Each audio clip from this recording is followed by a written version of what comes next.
So it's not that I am insulting to suggest that people don't know the history of this country and they don't know the history of Churchill. No, it's not an insult to them. It's because we don't tell them the truth. It's not recorded. It's not evident in public spaces. It's not in the school curriculum. His bigotries were recorded. They were a matter of record. And do you think they are part of the popular understanding of who he was as a complex person? You have to understand there are people for our time, and yes, some of his views were horrendous, but his pettiness and his bigotries were nowhere near as horrendous as the horrors that were unleashed by Hitler. And he was a man of our time. And people are forgetting, it's easy to forget how close we came to surrendering to Hitler. A lot of politicians in this country wanted to do it. A lot of the aristocrats in this country wanted to do it. And he saw the evil, let me finish, he saw the evils of Nazism long before the rest of Europe did. Can I say that you know, I don't think, to be honest, taking on board your point that there isn't an awareness of the merits and the demerits of any great historical figure, but something tells me these students wouldn't storm the Gandhi statue in Bloomsbury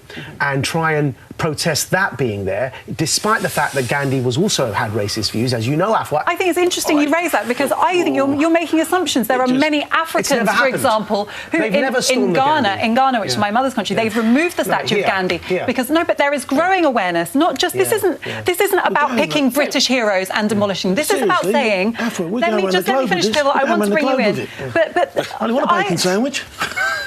Seriously, that's all I want is a bacon sandwich. I know would I'd walk in there and say anything about these tweets. With all due respect, Phil, they have no right to intimidate people. With all due respect, Phil, it's easy for you to say that. If you were of Bengali descent, for example, there are many people who feel personally hurt by the legacy of that famine. Carol, you used the word pettiness. Carol used the word pettiness. I said pettiness. This is 3 million people who died in an avoidable, preventable famine, which Churchill could have prevented, and instead he diverted aid away from it and exported food from India to British troops. That is not petty. I do want to say that is 2.1 million people died, and there is a historical debate as to exactly what role Churchill played in it, but it's a debate. And actually, none of those students were of South Asian origin. In fact, no one around this table apart from me is, and I'm not offended at the Churchill Cafe.